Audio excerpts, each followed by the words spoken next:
Entonces voy a empezar a compartir pantalla con ustedes del Word que hemos estado viendo. Y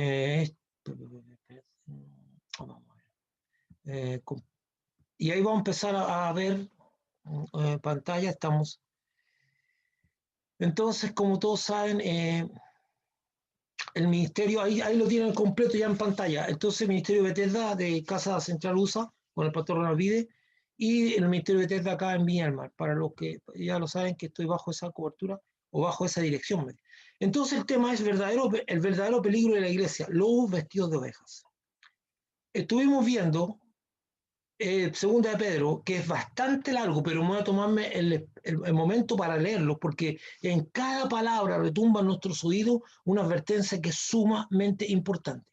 Dice, pero hubo también falsos profetas entre el pueblo, como habrá también entre vosotros falsos maestros, que introducirán encubiertamente herejía destructora. El problema no es solamente que sean herejías, sino que además son destructoras. Encubiertamente herejía destructora. Y aún negarán al Señor que los rescató, atrayendo sobre sí mismo destrucción repentina. Es súper importante. Y muchos seguirán sus disoluciones, por causa de las cuales el camino de la verdad será blasfemado. En este instante, si el Evangelio de Jesucristo, o no el Evangelio en sí mismo, sino la cúpula eclesiástica o la iglesia están desprestigiadas, es por eso.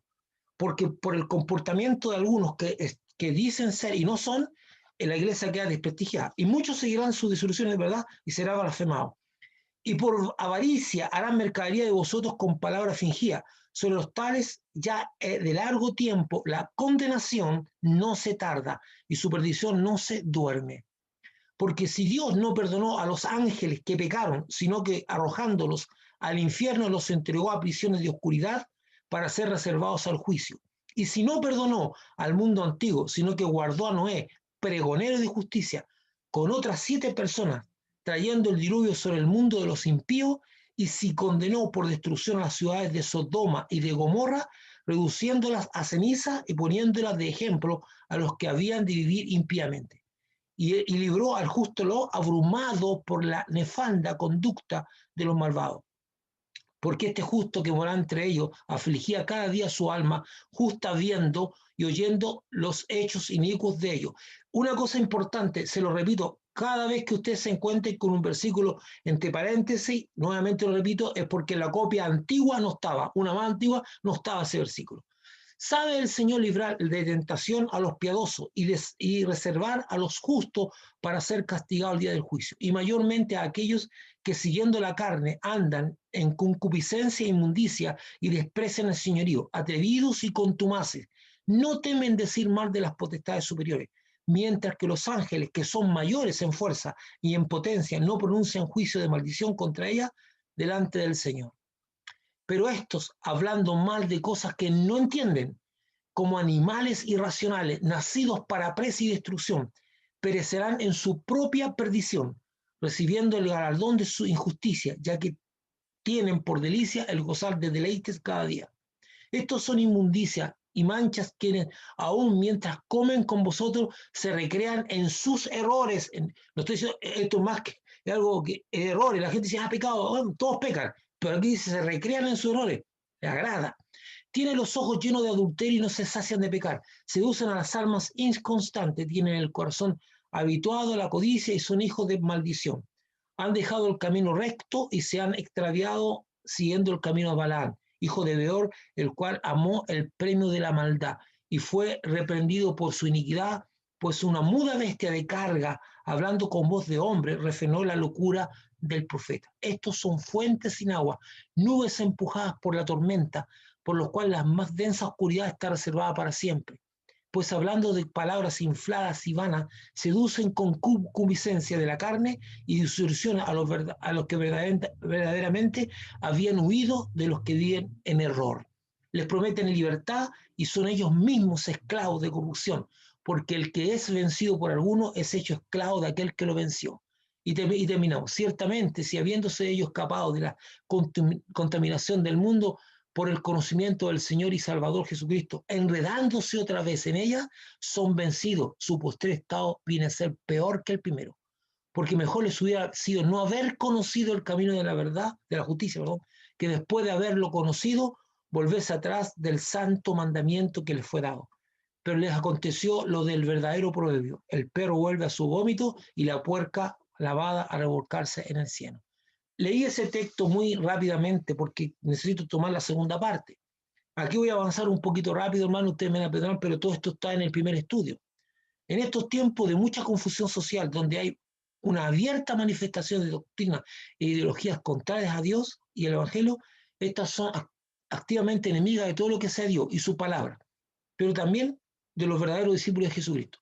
Como son activamente enemigos, no solo quieren acallar al pueblo de Dios, sino también infiltrar la iglesia y la doctrina cristiana con una interpretación diabólica de la Escritura. Eso es fuerte, lo que estoy diciendo es fuerte, sí, es fuerte, porque hay cosas que son tremendamente dañinas para nosotros, que traen consecuencias. Yo le he dicho tantas veces a ustedes, se lo he dicho, dice la Biblia, no es rey Dios, no puede ser burlado. Todo lo que el hombre siembra, eso cosechará. Todas las cosas que hacemos o no hacemos en la Biblia, o sea, en la vida nos traen consecuencias. Y la Biblia es el camino que nos enmarca a nosotros para seguir una senda que no se suma en autodestrucción. Yo generalmente le digo a la gente, usted puede ver una herida que se hace en la piel, usted le queda la costra y usted la puede ver. Usted puede ver si la herida está evolucionando bien o si esa herida está evolucionando mal, usted lo puede ver. Usted puede ir a un médico y el médico le puede hacer una, pero las heridas interiores, los daños interiores al alma, usted no los ve, se manifiestan. Se manifiestan muchas veces en amargura, se manifiestan en actitudes que son muy fuertes. El daño que nosotros nos podemos hacer interiormente puede ser muy grande. Puede haber personas que nos dañen o puede nosotros mismos causarnos daños cuando nos apartamos de aquel que nos hizo y nos dice cómo debemos vivir. Y ahora voy a leer esto solamente, no lo voy a analizar porque lo sé. Dice, en el portal web de Pablo Muñoz Iturrieta, bajo el título de la iglesia enemiga de los derechos, la iglesia, perdón, es una pregunta. La iglesia enemiga de los derechos humanos, se hace un análisis del último informe de la ONU, que esto fue en enero del 2020, sobre libertad de religión o creencias, preparado por el relator especial Ahmed Shahid. A continuación analizaremos algunos extractos de este análisis que hace el relator, de este documento. Este relator entregó este documento en enero, pero la labor de él es revisar cómo están los derechos humanos para las creencias religiosas en otros países, cosa que hizo muy poco. En este documento la ONU concluye que la religión en general y la cristiana en particular es un enemigo de los derechos humanos. El relator llega a esta conclusión contraponiendo los derechos LGTB más, porque son más, y a la libertad religiosa, y mostrando cómo la libertad religiosa se usa supuestamente para discriminar e ir en contra de los derechos y prácticas LGBT. Chávez sostiene que la Iglesia invoca dogmas religiosos y pseudociencia para oponerse a los ideólogos de género.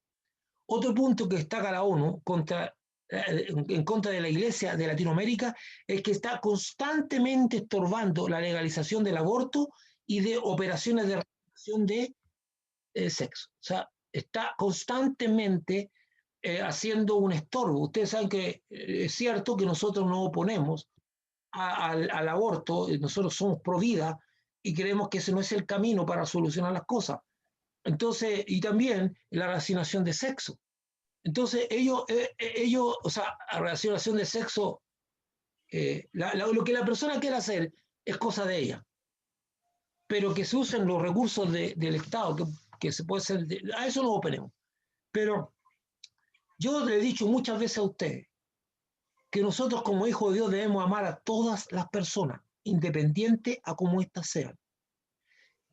Y que es completamente contrario a Dios tratar mal, perseguir, atacar o maltratar a una persona porque es gay o porque es lesbiana o porque... No se puede hacer eso ni se debe hacer nunca. Pero eso no significa que nosotros tenemos que aceptar esas conductas como tal. No significa pero el respeto siempre debe estar en nosotros. Nunca lo vamos a aceptar que ninguna, de hecho, nosotros tenemos que salvar a la gente, no matarla. No estamos para eso, Dios no nos puso para eso. En lugares como Brasil, dice el informe, Chile, Ecuador y Paraguay, los grupos cristianos han coartado los programas de educación sexual y reproductiva, y cito un documento de Planned Parenthood. Planned Parenthood es una internacional abortista con miles de clínicas de aborto en el mundo que financia a los grupos feministas pro aborto usando como estrategia que el aborto es un derecho de la mujer y no un delito. Entonces, Planned Parenthood es una internacional que... Ahora, ¿cómo se sabe eso? Usted entra, por ejemplo, a Planned Parenthood y ve a todas las organizaciones que financia, o toda organización que es financiada tiene que decir que le financia. Y muchas de estas. Entonces, Planned Parenthood gana mucho dinero con su clínica abortista. Realmente a Planned Parenthood no le interesa el asunto del bienestar de la mujer, le interesa principalmente el aborto, le interesa el negocio de aborto como tal. Entonces, sigamos más adelante. Para afirmar mentirosamente que los niveles de muertes por aborto clandestino son altísimos en Argentina, Venezuela, Brasil, Paraguay, Perú, Bolivia y por supuesto también nosotros. Además, para el relator es suficiente prueba de ataque de los derechos humanos el que la Iglesia diga que la práctica homosexual va contra la naturaleza humana.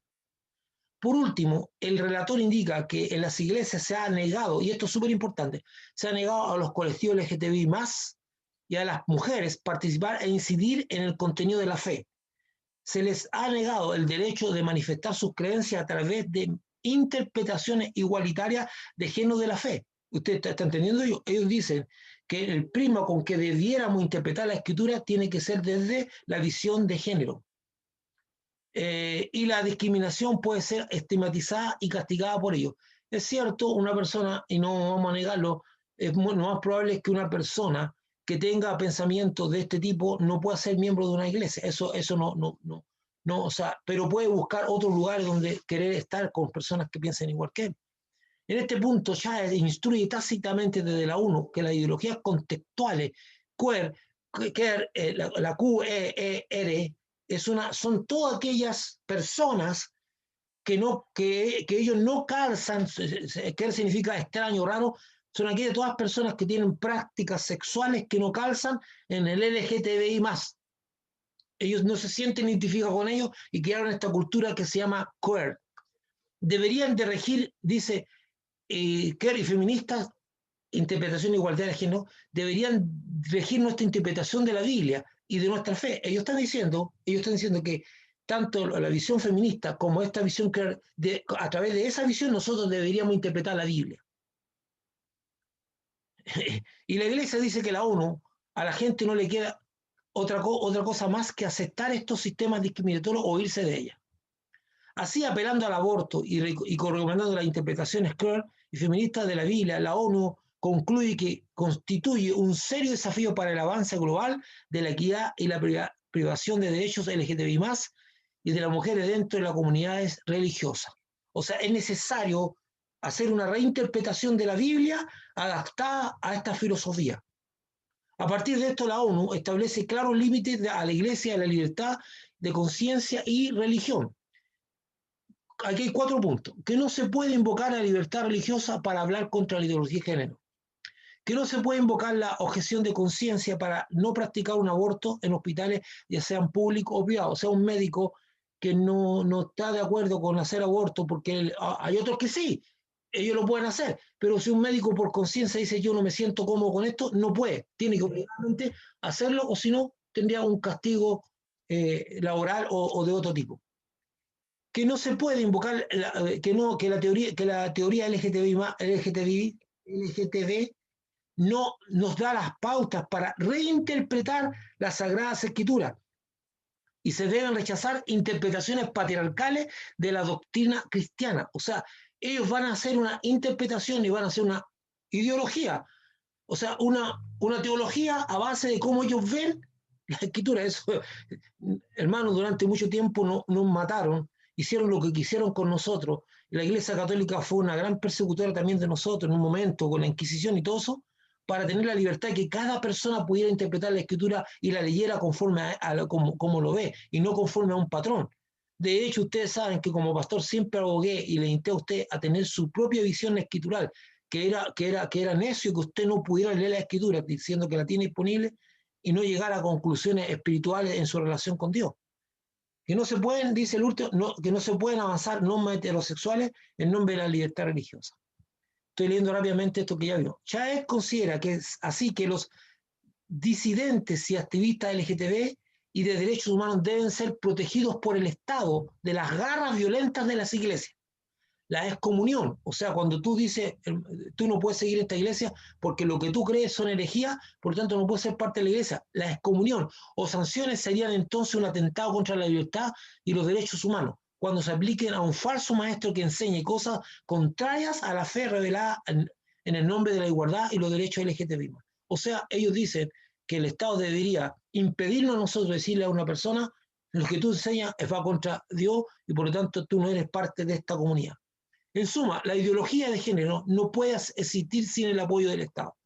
Y la ONU, que sabe perfectamente esto, está amonestando a los gobiernos del mundo para que intervengan contra la iglesia cuando se hable contra el aborto, la práctica de la homosexualidad, el divorcio y la hipersexualización de los niños, así como lo que se considera estereotipos de la mujer, al enseñarle la importancia de cuidar de su hogar y sujetarse a su esposo. Todo eso debiera desaparecer y el gobierno debe exigir que eso no se haga. O sea, yo soy, hermano, de la idea que si lo que tú quieres hacer es cosa tuya, yo no te puedo obligar, pero yo tengo el derecho a exponer las escrituras tal como son y no a exponerlas como... Y Dios no obliga a nadie a aceptar esto. La Biblia establece claramente que esto es lo que dice Dios. Tú quieres andar por un lado, es cosa tuya. Para la ONU, un cristiano tiene el derecho absoluto de querer y practicar la religión que quiera, cosa que estamos de acuerdo. Pero el derecho de manifestar públicamente una creencia es limitado por la ley, la moral y la salud, el orden y la seguridad. O sea, ellos no quieren que nosotros enseñemos lo que queremos al resto de las personas. Sobre esta base es que la ONU reclama que la prédica de la Iglesia contra la promiscuidad sexual y el favor de la vida y del matrimonio heterosexual exclusivo no debería de estar protegida por la ley por ser discriminatoria. Chad y la ONU exige finalmente que el Estado opere sancionando a las iglesias y obligándolas a crear las condiciones en las cuales todos los miembros de la sociedad pueden ejercitar sus derechos, incluyendo el derecho a la religión y conciencia. Si ellos tienen una visión así, hagan su propia comunidad. Bueno, ahora eso fue lo que dije. Ahora, ¿por qué yo expuse este informe? ¿Cuál era la intención? El peligro más grande que enfrenta la iglesia ahora es la infiltración. Infiltración que viene de estos pensamientos que hemos visto, donde van a llegar personas a exigir que nosotros consideremos normal la homosexualidad. Que la persona practique la homosexualidad es cosa de ella. Nosotros no vamos a estar diciéndole no, no lo haga.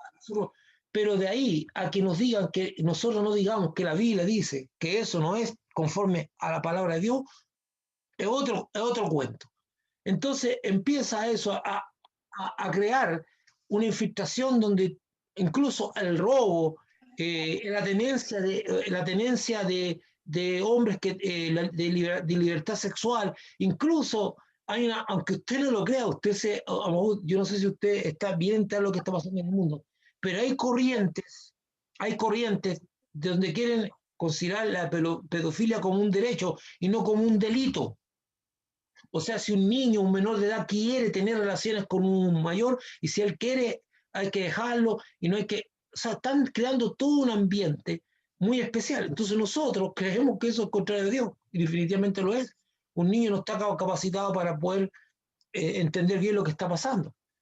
Yo cierro eso y la intención de exponer ese informe que yo les mandé a ustedes el link donde ustedes pueden entrar a ver el análisis, el informe más completo. Y en ese mismo link está, el link que le mandé yo en el correo, está la posibilidad de que ustedes también pudiesen ver el informe de la ONU en inglés y hacer un copy-paste y ir traduciéndolo. Esa es una forma que se puede hacer, porque no lo vi en español. Yo estaba buscando y lo busqué mucho, solamente tuve que hacer un repaso en inglés y no es mi lengua originaria y me cuesta un poco, pero los puntos que plantea el análisis de este varón están muy cercanos. Ahora vamos a lo que el texto dice.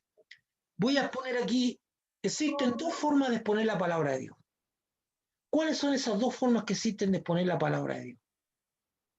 Una de ellas Una de esas formas es expositiva y la otra es temática. Cuando yo hago una forma expositiva de poner la palabra de Dios, la predicación expositiva guarda relación a tomar un pasaje de la Biblia y realizar una exposición texto a texto, versículo a versículo, buscando el ser bendecido por la revelación de la palabra de Dios a través de distintos aspectos y enseñanzas que contiene el pasaje. Vamos sacándole lo que más podamos, vamos tratando de aplicar en nuestra vida. La temática, la predicación temática o la exposición de la palabra en forma temática, la predicación temática consiste en exponer un tema, justificándolo a través de distintos pasajes, buscando profundizar una verdad bíblica que se encuentra afirmada en distintos textos bíblicos. Esto tiene su pro y su contra, la temática. Si tú no dominas bien la cosa, ya. La predicación temática puede prestarse en algunas ocasiones para la manipulación del contenido de los pasajes y ponerlos fuera de contexto o sencillamente sacar conclusiones equivocadas que no soportan la armonía bíblica. O algunas veces se esconden pasajes, se quitan pasajes para que las personas no puedan ver a lo mejor algunas aristas que son contrarias. Por ejemplo, si usted hace un análisis sobre si la salvación se pierde o no se pierde, usted va a encontrar un montón de pasajes que como que van para que se pierde y otro montón de pasajes que van para que no se pierde.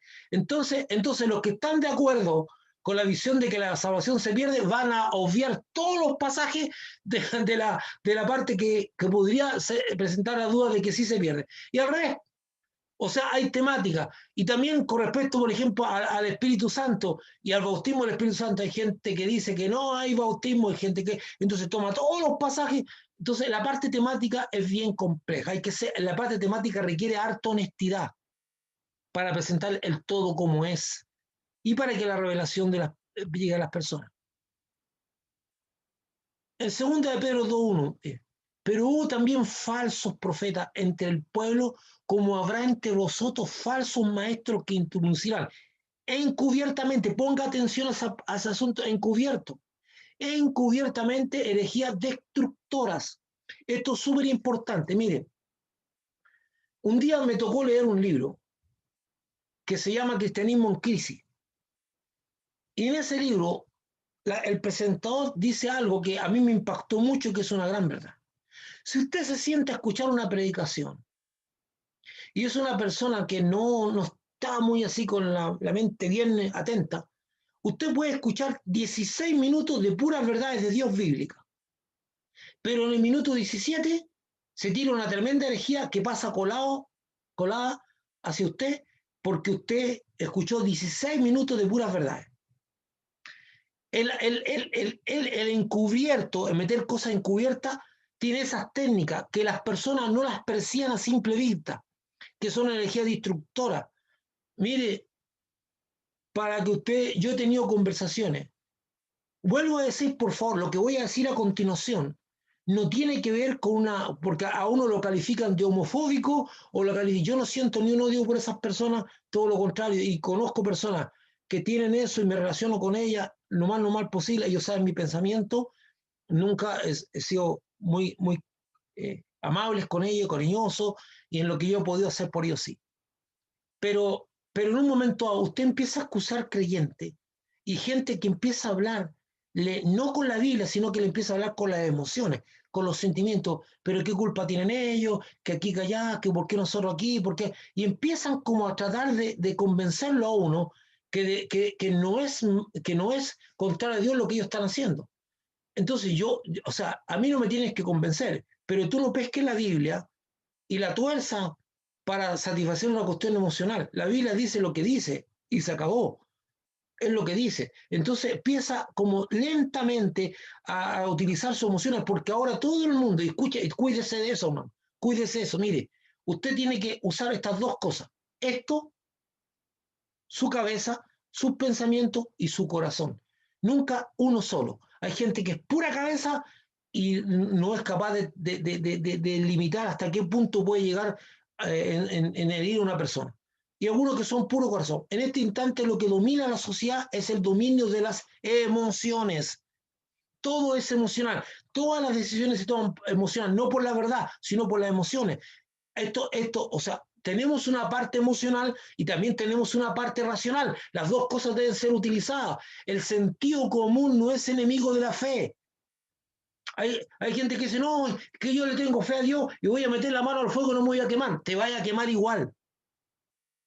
Porque eso no tiene ni un sentido. El sentido común dice que eso que vaya a hacer es una brutalidad y que Dios no tendría por qué respaldarte frente a eso. ¿Por qué Dios tendría que respaldarte frente a una brutalidad como esa, que no aporta nada a bendición de las personas, a no ser que tú quieras presentarte como un hombre mejor que otros? Eso no es lo que quiere Dios con nosotros. Dice, entonces, veámoslo, vamos, se nos advierte que entre nosotros, es decir, dentro de la iglesia del Señor, no solamente de una congregación, habrá personas que son falsos ministros del Señor, falsos profetas y maestros, extendiéndolo a pastores, profetas y evangelismo, a toda persona que tenga un liderazgo y enseñe, que introducirán en forma encubierta, es decir, mezclada con verdades de la Biblia, enseñanzas como herejías destructoras. Una herejía es un error. Por ejemplo, mire ese monito que está ahí. Dice, créeme, no es importante lo que ustedes crean mientras sean sinceros. ¿Cómo no va a ser importante lo que yo crea? ¿Verdad? O sea, no basta con ser sincero. Fuera de la sinceridad basta que yo ande en la verdad. Y Jesucristo es el camino, la verdad y la vida. Otros dicen, mira, hay muchos caminos. No, Jesucristo, según nosotros, y lo que vemos, Jesucristo es el único camino. Entonces, herejía destructora. Una herejía es un error en materia de fe, sostenida con pertinencia. Son destructoras porque son lo contrario a la edificación, es decir, lo que se haya edificado en cuanto a carácter, fe, costumbre, hábito, son destruidos. Todo lo que tú creciste en tu carácter, todo lo que tú creciste en tu fe, en tu costumbre, se destruye. Acuérdense lo que yo le he dicho muchas veces. La meta, por si acaso los que están tomando cura, recuérdense que yo le voy a mandar el apunte con todo esto ya listo, para que no sea, si se les pierde algo, no alcanzan a tomar algo. Recuérdense que la meta de Jesús no es nuestra comodidad. Los cristianos viven pidiendo comodidad, viven pidiendo que la vida les sea más fácil. No, no, no, no. El Señor no está preocupado de hacerte la vida fácil.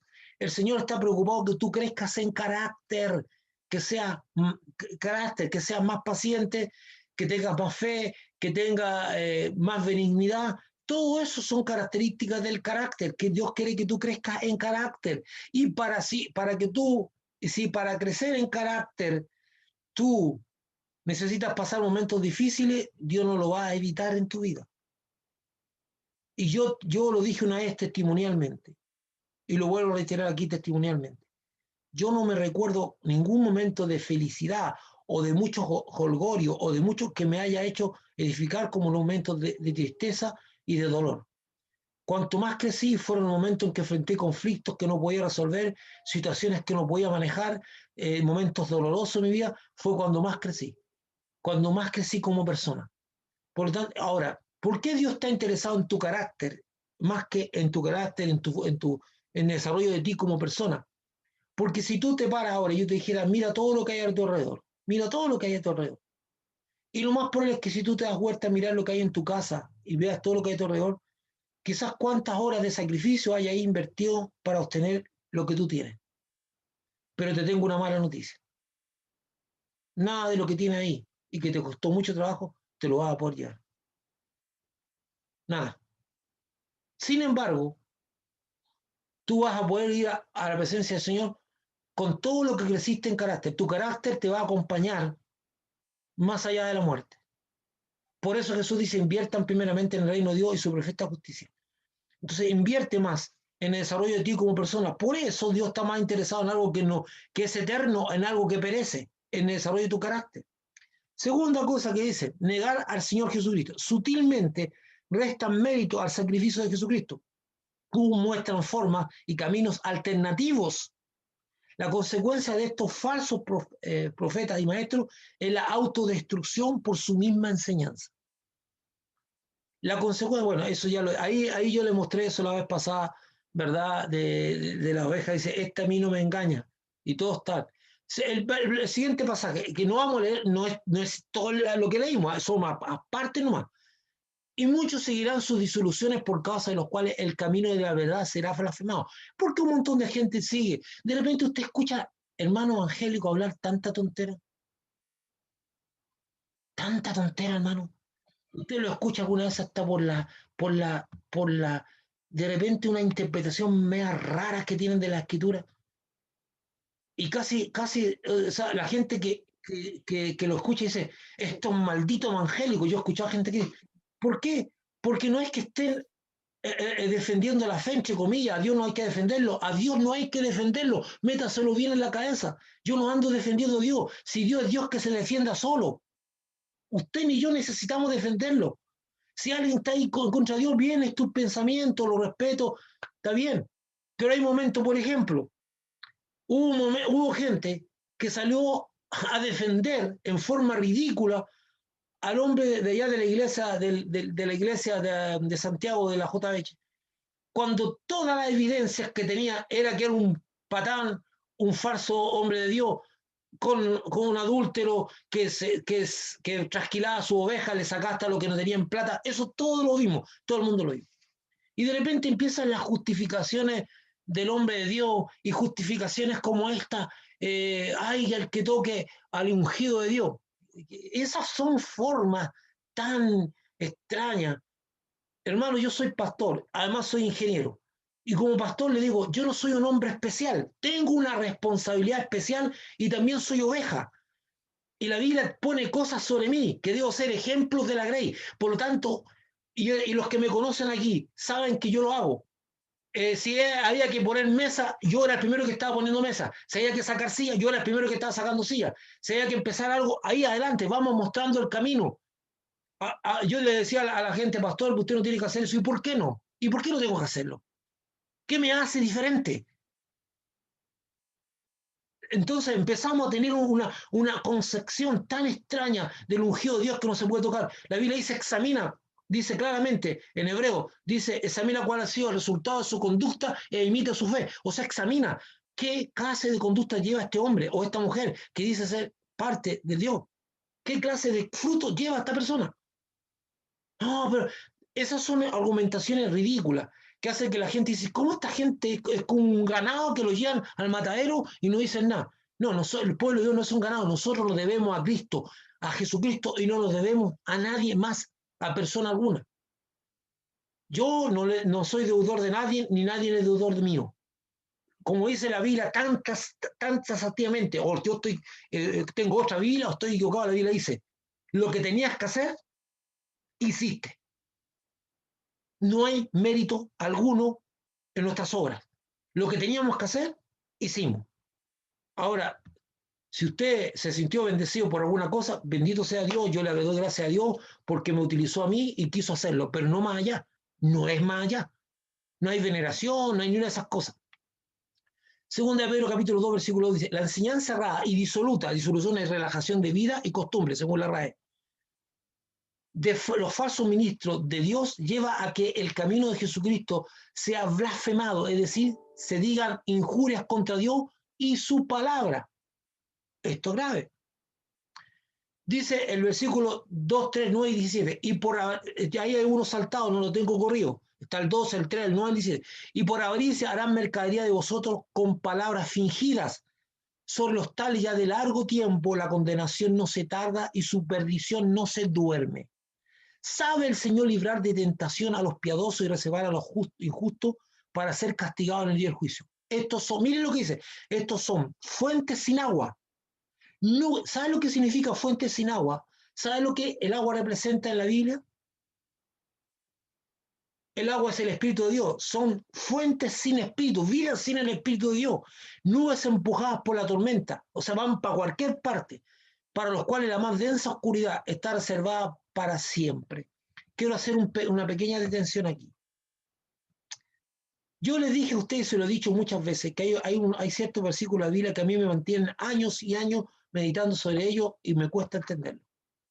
Pero hay uno que cada vez que pasa el tiempo se me libera más la mente. Para mí era tan difícil entender un pasaje de la Biblia que decía, raíz de todos los males es el amor al dinero, porque a raíz de todos los males, pero a la larga, donde empiezo a ver males y le sigo la hebra, llego a que detrás de eso hay dinero. Por ejemplo, en las enfermedades, hay muchos que dicen que algunos virus y algunas bacterias se están liberando para que hayan enfermos y porque más ganancias. En la iglesia, toda esta gente que está haciendo nombrar aquí, estas fuentes sin agua, estas personas, el trasfondo de querer engañar y querer tener controlada a la gente, ¿para qué? Para sacarle dinero, para obtener dinero. Y hay gente que es capaz de darlo todo. Entonces, la Biblia a nosotros nos exige el diezmo y la ofrenda, y eso es todo lo que la Biblia nos exige. Si usted quiere ser de bendición para otra persona, bien lo hace, pero usted no tiene que sentirse obligado. De repente, yo he visto que de repente 1, 2, 3, 4, 5 ofrendas en un culto. Entonces, ¿qué pretende? ¿Qué pretende? O sea, mire, ¿qué es lo que es visión? Visión es mirar a un objetivo, tener la vista en algo que yo quiero alcanzar. La visión la da Dios. ¿Y por qué se inventó la palabra provisión? Provisión viene de en pro de la visión, recursos para hacer la visión. Provisión, nos provisionamos. El que te da la visión también te da la provisión. Dios no es deudor de nadie. Si tú dices que tiene una visión y tú estás orando por tu visión y tú estás siguiendo tu visión y los recursos no aparecen, es cuestión de la visión. Y si tú estás tratando de sacarle leche a la vaca cuando ya la vaca no le queda y está saliendo sangre en vez de leche, eso no es de Dios. Dios no quiere la destrucción de las personas. Entonces, el que da la visión da la provisión y toca los corazones y entusiasma a las personas. Y de repente tú te estás viendo que las puertas se te abren porque Dios es dueño de toda la riqueza. Y hay algunas personas que hacen tantos esfuerzos para obtener los recursos. O sea, lo que tú tienes que hacer es moverte en fe, eso es cierto, tampoco te quedas de brazos cruzados. Pero lo que yo estoy diciendo es que Dios te va a abrir las puertas. Tú no tienes que echarla abajo con un combo, con un martillo, dando un hacha. No, eso no es la forma en que Dios abre puertas. Eh, mire eso, es que esa foto es tan significativa, ¿verdad? Según el dice, la avaricia es una de las cualidades esenciales de los falsos ministros, los que procuran obtener ganancias de los hermanos a los que nos ven como parte a los que no ven como parte de la familia de Dios, sino como medios de ganancia. Esto es muy típico hoy día, sobre todo lo que se refiere a la enseñanza sobre la prosperidad, a la enseñanza sobre la prosperidad, una distorsionada verdad bíblica. La forma falsa en su palabra que han llegado a creer como de verdad de Dios queda abiertamente demostrada en que mientras los hermanos les ofrendan, son ellos los que prosperan. Ellos no prosperan. La élite prospera y dice, no, hermano, si usted pone plata aquí, van a ocurrir milagros en su vida y todo. Y hay gente que hasta el día de hoy está esperando el milagro. Hasta el día de hoy la avaricia que llevó a algunos, si usted pone 10, Dios se lo va a multiplicar en 100. Dios no es un banco ni una institución financiera. Cuando yo ofrendo o cuando yo pongo dinero en el reino de Dios, lo pongo por amor para que la palabra de Dios sea prosperada, no esperando recibir una retribución a cambio. Porque es el mismo que me sostiene. Mire, yo lo vuelvo a decir, y los que me conocen es cierto, hermano, yo soy un diezmador y un ofrendador, aún sin trabajo. Siempre, siempre. Lo que me llegaba, pum, lo entregaba para el reino. Y nunca, nunca, absolutamente nunca me ha faltado. No sé cómo Dios hacía, pero siempre llegaba la provisión a tiempo. Dios es bueno, Dios es justo y Dios es fiel. Y yo soy testigo del Señor, que Él no falla cuando cumplimos su palabra. Amén, hermano Luis. Vamos, muchos de estos ministros están condenados hace mucho tiempo por Dios y esta condenación se manifestará al poco de andar en este camino de abusos. Aunque parezca que nada les afecta, la Biblia dice que el camino a la perdición no está detenido, sino ejecutándose en sus vidas. Fuentes de agua, fuentes sin agua, es una clara indicación a la ausencia del Espíritu Santo en sus vidas. Algunos de ellos alguna vez anduvieron muy metidos en las cosas de Dios y ahora están. Ya vamos cerrando, nos queda poco ya. Vamos, y estos versículos tan saltados porque no hay tiempo para todo el pasaje que leímos. Y mayormente aquellos que siguiendo la carne andan en concupiscencia e inmundicia y desprecian el señorío, atrevidos y contumaces. Contumaz es una persona que persiste en su error. No temen decir mal de las potestades superiores, recibiendo el galardón de su injusticia, ya que tienen por delicia el gozar de deleites cada día. Estos son inmundicia y manchas, que aún mientras comen con vosotros se recrean en sus errores, en esta falsa enseñanza. Pues hablando palabras infladas y vanas seducen con concupiscencia de la carne y disoluciones a los que verdaderamente habían huido de los que viven en el error. Ahí, esto es súper delicado, hermano. Cuando una persona peca, cuando una persona peca, y su pecado es evidente a sus propios ojos, porque la palabra de Dios es confrontada y el Espíritu es confrontado. Algunas veces las personas vienen a mí. Yo no estoy para hundirle a esas personas, pero tampoco estoy para aplaudirle lo que está contra de Dios. Yo no le voy a decir, no te preocupes, y luego voy a empezar a decir, no, si dale nomás, si cometiste adulterio y engañaste a tu esposa, no importa, bro, si esto Dios te lo va a perdonar, sigue tu camino. Esa forma tan liviana de presentar las cosas y no decirle que todo lo que él ha hecho trae consecuencias y que tiene que enmendar eso o hablar con su esposa y decirle esto que tú has hecho y no tener una persona en engaño. Si esto no es tan simple, hermano. Entonces ellos vienen y sacan cosas que no están en la Biblia. Nosotros no estamos para condenar, uno está para restaurar. Y eso es lo que uno hace, pero se restaura a partir de la verdad, no a partir de un engaño, porque todo lo que se levanta en engaño te va a reventar tarde o temprano. Todo lo que tú levantas en engaño. Es preferible sufrir un momento toda la verdad que después explote una bomba que te haga pedazos y tarde mucho tiempo en restituirte. Es que no quiero sufrir o que no quiero perder a esta persona. Es que esto va a ser peor porque dice que no hay nada encubierto que no haya de ser manifiesto. Tarde o temprano las cosas se van a conocer.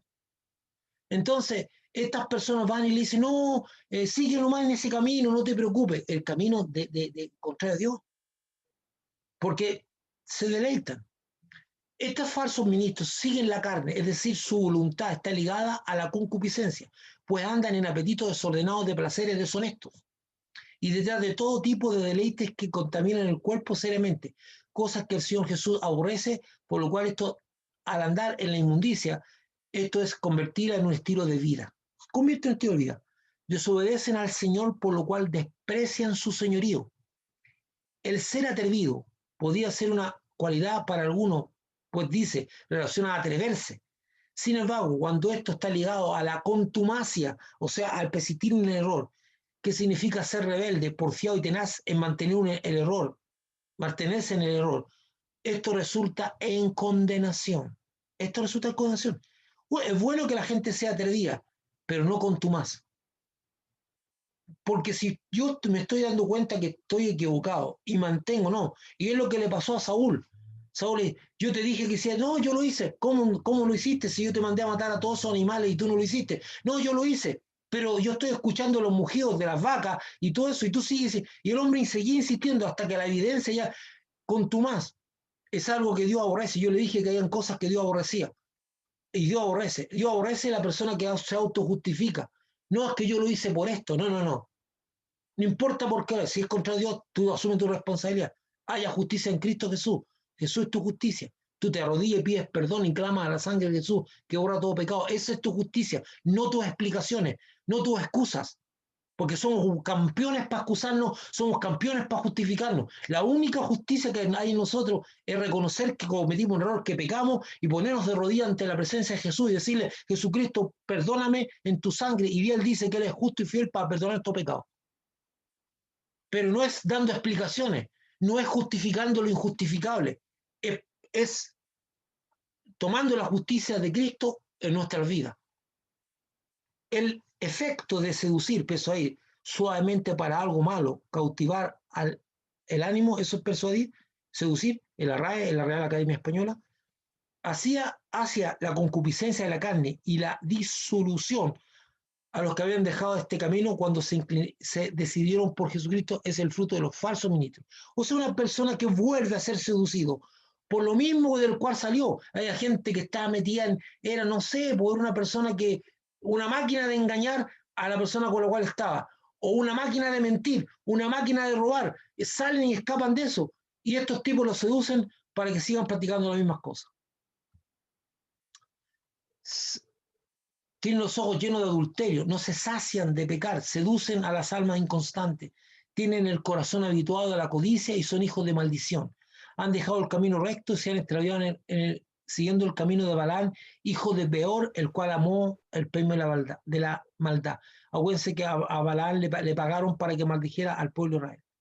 Tener los ojos llenos de adulterio, esto guarda relación a los deseos de los ojos, que no solo tienen que ver con la infidelidad conyugal, sino también con el adulterio espiritual, dinero, fama, comida. Hay adulterios que no son físicos, hermano. Hay adulterios que son espirituales, no tiene que ver con sexo algún adulterio. Es cuando usted genera ídolos anteriores, cuando usted hace todo lo contrario y busca otros dioses en su vida. Eso es adulterio también. Dice, no se sacian de pecar. Es sorprendente que este tipo de ministros tengan una vida donde practican la desobediencia permanente a la palabra de Dios y muchas veces usan las mismas palabras para justificar sus actos. Es impresionante. Hay mucha gente que tiene una doble vida, una vida horrible y dicen estar con Dios. Seducir a las almas inconstantes, a las almas inconstantes son personas que nunca perseveran en su relación con Dios y que son muy livianos con los mandamientos, leyes y ordenanzas del Señor, y por lo cual se hacen muy fáciles de ser seducidos por los falsos ministros a sus enseñanzas. Tener un corazón habituado a la codicia, esto es un símbolo permanente en los falsos ministros de Dios, que el ser codicioso ya no es una tentación o algo maquinado, sino que se les sale del corazón. Andan detrás del dinero. Me acuerdo que un día yo estaba hablando con un hombre de Dios, un profeta, y él tenía un amigo que tenía el problema este. Y él le dijo a tu amigo, le dijo, que dice que iban en el avión, y él le dijo a su amigo, mira, le dijo, ¿ves esa azafata? Le digo, sí, es bonita, ¿verdad? Sí, es muy bella, sí, es muy bella. Yo te puedo asegurar que si ella se saca toda la ropa aquí y queda desnuda, a ti no se te da nada. Pero si se cae un billete de $100 por la ventana del avión, tú te tiras. O sea, está su corazón muy metido con... Y ser hijo de maldición, tener la maldición como padre es terrible. Tener la maldición como padre es terrible, porque la maldición es recibir todo mal dicho. Maldecir es maldecir, decir mal. Mal deseo, mal propósito hacia la persona con un final trágico. Dejar el camino recto, si han dejado el camino recto es porque ya no andan con Dios, sino en camino de perdición, caminan por sendas torcidas, es decir, apartados del conocimiento de Dios y su ley, andan por el camino ancho y espacioso que lleva a la perdición. Y terminamos con esto. Les prometen libertad y son ellos mismos esclavos de corrupción, porque el que es vencido por alguno es hecho esclavo del que lo venció. Ciertamente, si habiéndose ellos escapado de la contaminación del mundo por el conocimiento del Señor y Salvador Jesucristo, enredándose otra vez en ella, son vencidos y su postrer estado viene a ser peor que el primero. Porque mejor les hubiese sido no haber conocido el camino de la justicia que después de haberlo conocido, volverse atrás del santo mandamiento que les fue dado. Pero les ha acontecido lo del verdadero obvio. El perro vuelve al vómito y la puerca a revolcarse en el cielo. Los falsos profetas y maestros hablan y promueven mucho la libertad que ellos no viven, ni tienen, más bien son esclavos del pecado. Ellos gozaron de la libertad que Dios les dio a través del conocimiento del Señor y Salvador Jesucristo. Pero ahora están en tal. Lo más terrible, ahí tú puedes ver una misma persona con un cuerpo bien y un cuerpo totalmente desnutrido. Lo más terrible que se plantea en estos textos es algo que muchos cristianos no pueden aceptar, y es que para todo aquel que se aparta del Señor Jesucristo y anda por otros caminos, el estado que tiene después de apartarse viene a ser peor que el que tenía antes de conocer a Jesucristo. Y dice, más aún estos textos establecen que es mejor no haber conocido el Evangelio que una vez conocido volverse atrás. Se asemeja a un perro que vuelve a comer su propio vómito. Lo inmundo que salió no debe volver a entrar.